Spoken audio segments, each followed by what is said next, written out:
शान्ताकारं भुजगशयनं पद्मनाभं सुरेशं विश्वाधारं गगनसदृशं मेघवर्णं शुभांगं लक्ष्मीकान्तं कमलनयनं योगविद्यानगम्यं वन्दे विष्णुं भवैरं सर्वलोकैकनाथम्।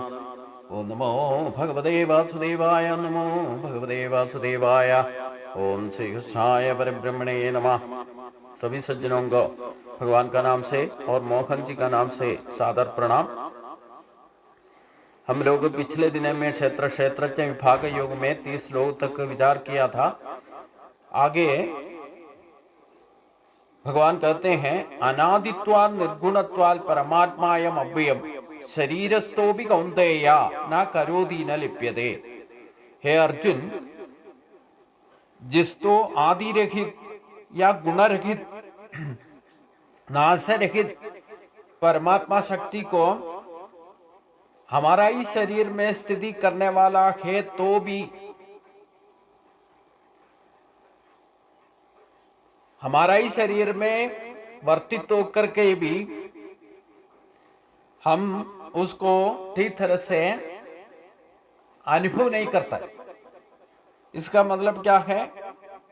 हम बाह्य भौतिक कर्मों में वर्तित होने पर वो कर्म का पीछे और कर्म फल का पीछे लगे रहता है।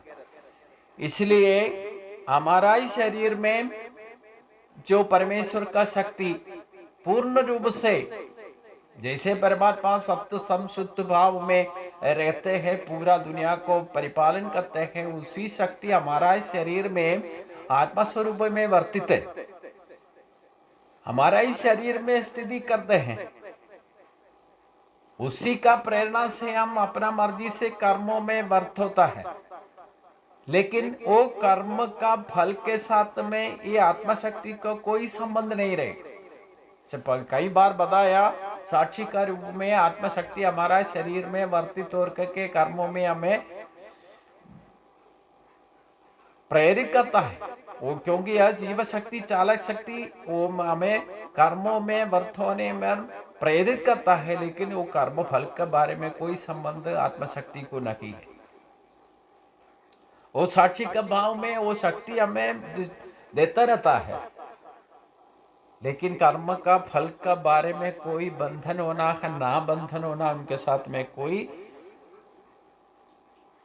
संबंध आत्मशक्ति को नहीं है। हमारा शरीर में रहते हुए भी हमारा कर्म का फल के साथ में इनको ज्यादा संबंध नहीं है करके बताता है। इतना सत्य संशुद्ध है, यही हम ठीक तरह से मालूम करना है। हम जो कुछ भी अच्छा बुरा, धर्म अधर्म, लाभ नष्ट के पीछे में हम सुख दुख का अनुभव करते हुए हमारा ही शरीर में वर्तित आत्मा शक्ति को इसके साथ में कोई संबंध नहीं है। इससे पहले भी भगवान कई बार उसको व्यक्त किया, लेकिन हम उसको शरीर के साथ में देखने पर हम दुख सुख का भी दुख का भी अनुभव करने का जीवन हमारा शरीर में रहना चाहिए। जीवन नहीं होने से कोई उसको अनुभव नहीं कर सकता है। एक्चुअली हमारा गलत फहमी है, हम सुख का और का दुख का अनुभव करने वाला, ये पैदा करने वाला भगवान है करके। सुख का भी दुख का भी अच्छा बुरा पैदा करने वाला भगवान नहीं। कोई कर्म का भी प्रोडक्शन भगवान नहीं करता। अगर हम कोई भी काम करते हैं तो उसी कर्म में भी सुख दुख पैदा नहीं होता है। हमारा वो कर्म के साथ में हमारा संबंध रहता है। इसी के वजह से हमारे लिए अच्छा कर्म होगा तो हमें सुख अनुभव होगा, अगर बुरा कर्म हो गया तो हमें दुख अनुभव होगा। तो हमारा भाव से ही हम सुख दुख का अनुभव करते हैं, उसको जीवन के साथ में कोई संबंध नहीं है। ना कर्म के साथ रहता है, कर्म फल के साथ में रहता है। कर्मों में हम बंधित होता है, उसमें कोई मैं अच्छा आपको बोलेगा तो आपका अच्छा लगेगा, तो आपका सुख होगा, शांति होगा। अगर मेरा बात आपको अच्छा नहीं लगेगा तो आप खुद दुख अनुभव होगा। मैं जो बोलते हैं उसमें से सुख दुख होने का कोई संबंध, उसका दिलचस्पी रख करके मैं बोलता नहीं। लेकिन आपका अनुभव में आपको अच्छा बुरा आपको अनुभव होगा, उसी से सुख दुख पैदा होता है। मतलब अपना ही विचारों से हमारा सुख दुख का पैदा हम खुद करते हैं। हमारा भाव में होता है, हमारा अनुभव में होता है, प्रकृति कभी कर्म भी प्रकट नहीं करता है, लेकिन कर्म हम करते हैं, उसी का भाव हम अनुभव करते हैं। लेकिन कर्म भी कभी सुख दुख पैदा ही नहीं करता। इसी का फर्क को हम ठीक तरह से जानकारी करना है। हम खुद सोच विचार करके करना है। मेरा बात सुनने से, केवल सुनने से नहीं होगा। आप खुद सोचो। मैं जो कुछ भी अच्छा काम करते हैं, तो कोई भी काम में अच्छा बुरा होता है, मतलब अनुभव होता है। आपका अच्छा लगेगा तो सुख आएगा, अगर बुरा आपको लग गया तो उसी से दुख मन व्यक्त हो जाएगा। इसी के साथ में आत्मशक्ति को कोई आपका विचार क्या है, आपका अनुभव करके सुख होने दो, दुख होने दो, लाभ होने दो, नष्ट होने दो, या धर्म होने दो, अधर्म होने दो, कुछ भी आपका ये प्रकृति में होने वाला कर्मों से जो होने वाला फल के साथ में आत्मा शक्ति को कोई संबंध नहीं है। ये इसमें क्लियर करके हमारा ही शरीर क्षेत्र क्षेत्र संयोग से अभी जीवित है। इसी शरीर का द्वारा हम कोई भी करते करते कर्म करते हैं, अच्छा बुरा करो, उसमें से फल जो भी अनुभव होगा उसके साथ में हमारा इस शरीर में वर्तित आत्मशक्ति को कोई संबंध नहीं होगा करके भगवान क्लियर कर दिया। यदा सर्वगतम सौक्ष्म्याद आकाशम नोपलिप्यते सर्वत्र अवस्थितो देखे तदात्मा नोपलिप्यते। ये सर्वत्र व्यापित दिखाई देने वाला आकाश को देखो, एक कई सूक्ष्म भाव से रहता है।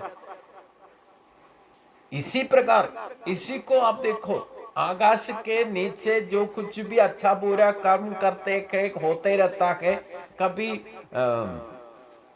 बहुत बड़ा दुरंत होता है, अग्नि का व्यापन होता है, या बॉम्ब डालता है, जो कुछ भी प्रकृति का दुरंत हो जाता है, जो कुछ भी इस अच्छा बुरा कर्म ये आकाश का नीचे उतरा है होते रहता है। लेकिन आकाश को इससे कोई फर्क पड़ता है क्या? इसी प्रकार परमात्मा शक्ति हमारा शरीर में भी, इस दुनिया में भी व्यापित होकर रहता है। आप कुछ भी वेस्ट लेकर जलाकर डालो, ये आकाश में कोई फर्क पड़ेगा क्या? कोई दुनिया आकर के इस जगह पूरा बम्बार्डमेंट कर दिया तो भी इस आकाश को कोई फर्क पड़ेगा क्या? आंधी तूफान आ गया तभी भी आकाश को कोई फर्क पड़ेगा?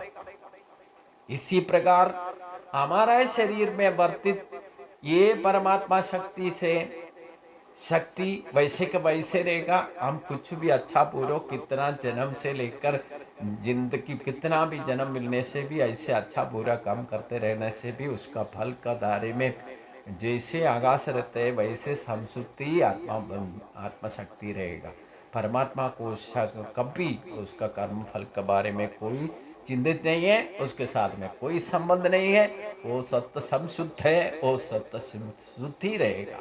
उसको शरीर संबंध गुणों से भी या दोषों से भी आत्मशक्ति को कोई स्पर्श भी नहीं होगा। ये सत्य को हमारा शरीर का द्वारा ही हम अनुभव करना है। हमारा ही शरीर का नाथ बन के क्षेत्रज्ञ बोल करके आत्मा शक्ति बोल सकते, हर जीवात्मा बोल करके हमारा शरीर में वर्तित शक्ति में हम इस शरीर का संबंध जो कुछ भी गुण करेगा या दोष करेगा, कुछ भी अनुभव करेगा, कितना बार भी आप जन्म ले लो मृत्यु होगा, कुछ भी हो जाए, कितना भी आप पक्षी योनि में आया सूर्य चंद्र में कहीं भी कोई भी जन्म ले लो, इससे साथ में अच्छा बुरा होने पर कोई आत्मशक्ति को स्पर्श भी नहीं कर सकता। ये सत्य को हम जानकारी लेना है। और यथा प्रकाशयत्येक कृष्णम लोकमिमं रविं क्षेत्रम क्षेत्री कृष्णा प्रकाशयति भारत। ये गुणों का वजह से ही हमारा स्वभाव में फर्क पड़ जाता है। एक ही फैमिली में देखो, एक ही माता पिता एक ही होगा, लेकिन 3 बच्चा होगा तो 3 बच्चों का भी स्वभाव व्यत्यस्त होगा। एक बच्चे में भी अलग अलग स्वभाव, मतलब एक दिन में अलग अलग स्वभाव दिखाई देगा। जो अच्छा बच्चा बचपन से अच्छा होने पर, युवा बनने पर या युवत्व में और कुछ गलत काम कर सकता है। जो पूरा जिंदगी अच्छा काम करने का बाद आखिरी में जाकर के कोई गलत काम में जाके फंस सकता है। सत्व रजत तमो गुणों का वेरिएशन वैसे प्रकृति में है, वैसे स्वभाव में भी बने पड़ सकता है। स्वभाव बोलने से क्या है, हमारा ही भाव जो है, स्वयंभू जो हमारा स्वभाव क्या है, उसी में ही मिश्र भाव सत्व रजत तमो गुणों का भाव का वजह से हमारा स्वभाव में एक एक दिन भी फर्क पड़ सकता है। एक दिन में ही 3 भाव प्रकट सकता है, क्योंकि प्रकृति का स्वभाव ऐसे ही है। अगर ये शरीर संबंध है, शरीर के साथ में जब डरते हैं, क्योंकि शरीर प्रकृति से मिला हुआ है, जो प्रकृति का गुण शरीर संबंध है, उसी में होने वाला गुण दोष में कोई आत्मा शक्ति को स्पर्श भी नहीं करता करके इसी श्लोक में भगवान ने स्पष्ट रूप से बताया। तो यथा प्रकाशयत्येक कृष्णम लोकम इमं ब्रवीम क्षेत्रम क्षेत्री तदा कृष्णम प्रकाशयति भारत। ये गुण दोषों को प्रकाशित करने वाला, एक गुणों को कोई स्पर्श करने नहीं करने वाला आत्मशक्ति है। आत्मा प्रकाश से ये गुण भाव प्रकट होता है। इसको क्षेत्राज्ञ कहते हैं। हे अर्जुन, एक ही सूर्य इस दुनिया को प्रकाशित करता है। इसी दुनिया को पूरा प्रकाशित करने वाला सूर्य, ये शक्ति एक ही है। यही सूर्य प्रकाश को देख करके या सूर्य प्रकाश का नीचे कोई भी आ जाता है, किसी को अच्छा लगता है, किसी बुरा लगता है। अब धूप में जाने से कोई 3 आदमी को अगर धूप में खड़ा कर दिया तो कोई आदमी तो एक आदमी तो हो सकता है उनका शरीर का पावर ज़्यादा है, या सूर्य का धूप को भी वो सहन कर सकता है। कोई आदमी उसमें 1 सेकंड में नहीं रहेगा, वो छाया का पीछे भाग दौड़ करेगा। एक आदमी कुछ देर रहेगा, उसके बाद भाग दौड़ करेगा। इसको 3 आदमी को 3 तरह का फील होता है। तो सूर्य के साथ में क्या संबंध है? इसी दुनिया को प्रकाशित करने वाला, गर्म करने वाला एक ही शक्ति है, एक ही भाव से सूर्य वर्तित है। लेकिन इस दुनिया में जितना भी लोग है, जितना भी सृष्टि है, उसको व्यवहार के अनुसार, अपना अपना स्वभाव के अनुसार वो महसूस करेगा, अनुभव करेगा। इसमें सूर्य के साथ में कोई संबंध नहीं रहता है। वैसे एक ही आत्मशक्ति एक एक शरीर में, हर एक सृष्टि में, ये जीवजाल के 84 लाख लोगों में भी शरीर जितको भी मिला है, हर एक आदमी जितना भी इसी दुनिया में है, सभी को, हर एक जीवजाल के ऊपर, चराचरों के ऊपर शक्ति रखने वाला जीव शक्ति, जीव चैतन्य कहते हैं।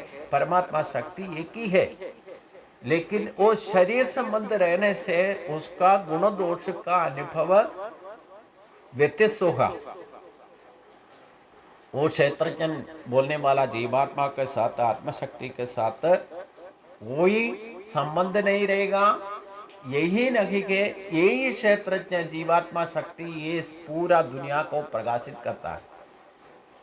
इसीलिए इसी को फर्क को हम ठीक तरह से जान लेना चाहिए।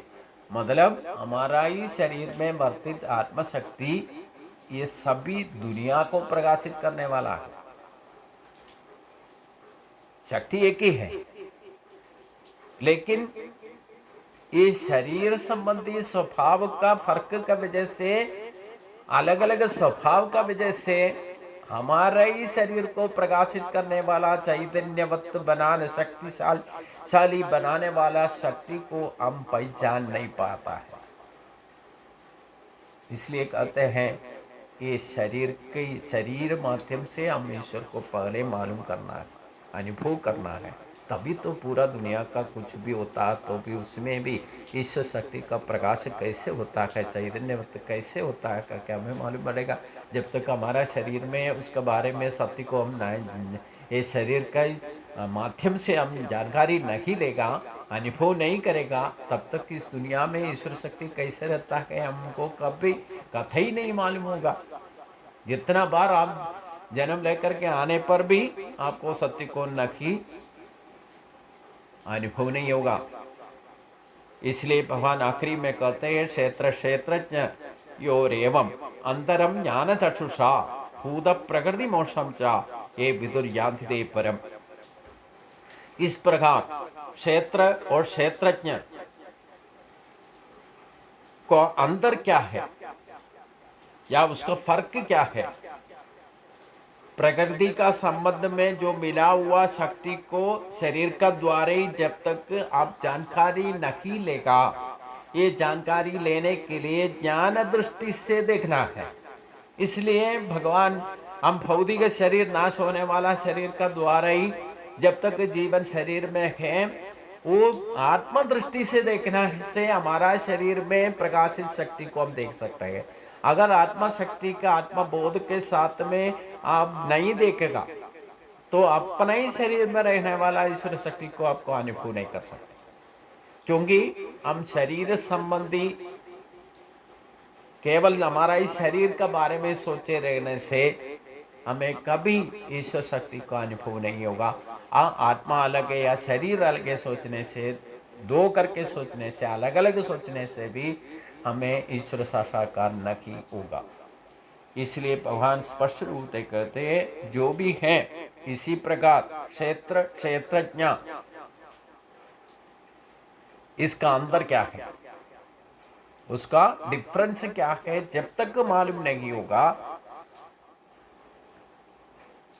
तब तक प्रकृति संबंधित मोक्ष प्राप्ति या प्रकृति बंधन से हम कभी मोक्ष प्राप्ति में नहीं जा सकते। इसलिए हमारा शरीर में वर्तित आत्मा शक्ति क्षेत्रज्ञ कहते हैं, इस शरीर को क्षेत्र कहते हैं।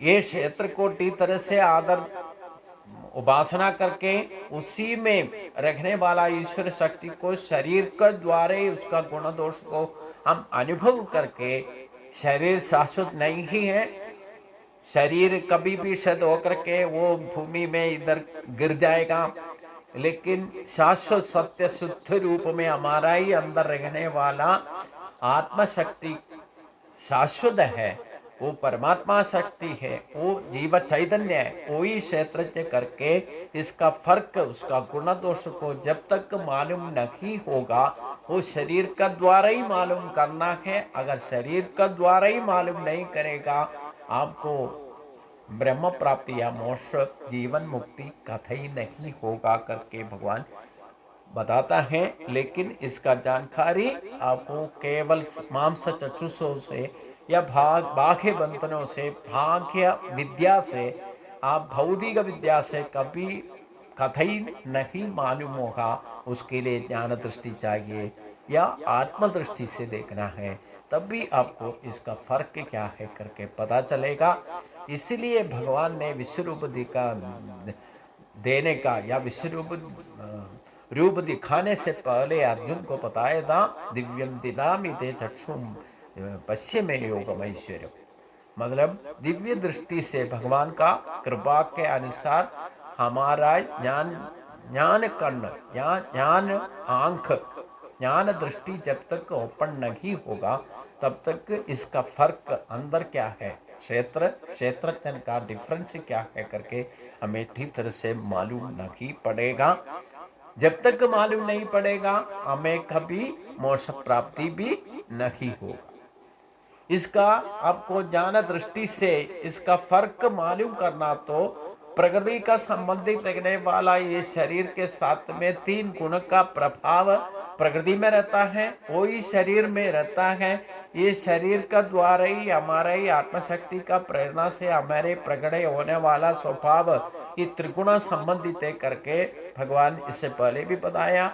इसका बारे में अब डिटेल में अगले अध्याय में गुणत्रय विभाग योग बोल करके एक अध्याय में भगवान विस्तार रूप से बता देगा। इसी को ठीक तरह से हमारा स्वभाव को हम पहले पढ़ना है। स्वभाव को एनालाइज करके हम सत्व गुणात्मक है या रजो गुणात्मक है या हम तमो गुणात्मक है करके हम खुद अपना स्वभाव को एनालाइज करके मालूम करके ये तीनों गुणों को जीतना, तभी हमें मोक्ष प्राप्ति हो। यही प्राप्त है। हमारा इस शरीर में रखने वाला आत्मशक्ति कभी नाश नहीं होगा। वो गुणों के साथ में कोई संबंध नहीं रहता, गुणातीत भाव से वर्तित होता है, लेकिन हमारा शरीर ये गुणों का संबंधित रहता है। यही गुणों को शरीर के साथ में हमारा जब तक रहेगा तब तक हमारा स्वभाव ये गुणों के साथ में मिलजुल के ही रह पाएगा। इसलिए हम एक गुण का फर्क क्या है, उसका तीनों गुणों का फर्क क्या है, उसका विभागीय को ठीक तरह से मालूम करके ये गुणों को जितना है तो उसके बारे में, गुणों के बारे में ठीक तरह से सत्वगुण क्या है, रजोगुण क्या है, तमोगुण क्या है, इसके बारे में ठीक तरह से जानकारी लेके ये तीनों गुणों हमारा स्वभाव में कैसे कैसे कब कब प्रकट होता है करके मालूम करके, वो कैसे कैसे डिफरेंस होता है करके मालूम करके ज्ञान दृष्टि से मालूम करना है, क्योंकि सूक्ष्म भाव से वो वर्तित होता है। सूर्य चंद्र नक्षत्र गोल सबसे लदाती जो पक्षी मृगादि जो कुछ भी सृष्टि में है, प्रकृति में जो शरीर लेकर के आया है, ये सभी को ये तीन गुणों को मुक्त कभी नहीं होगा जब तक हम उसका फर्क क्या है मालूम करके हम खुद इनको जीतना है। सत्व रज तमो गुणों को जीत करके गुणातीत बनने पर भी हम ईश्वर प्राप्ति में जा सकता है, क्योंकि परमात्मा स्वरूप ब्रह्म कहते हैं या आत्मा कहते हैं, वो गुणातीत भावते रहता है। जब तक हम आत्मा में विलय होना गए, परमात्मा के साथ में संबंध अगर हम बनाए रखना है तो हम एक गुणों से मुक्त होना है। गुणों से मुक्त होने पर ऑटोमेटिक आपको ब्रह्म प्राप्ति हासिल हो जाएगा। ये कैसे होगा करके अगले अध्याय में भगवान विस्तार रूप से बताएगा, वो हम ठीक तरह से जानकारी लेंगे। इसी के साथ में इसी अध्याय को भगवान का चरण में समर्पित करता हूँ। ओम तत्सल इति श्रीमद् भगवद गीतासु उपनिषत्सु ब्रह्म विद्यायां योगशास्त्रे श्री कृष्णार्जुन संवादे क्षेत्र क्षेत्रज्ञ विभाग योगो नाम त्रयोदशोऽध्यायः। सर्वत्र गोविंद नाम संकीर्तनम। गोविंद हरि गोविंद। सभी को नमस्कार।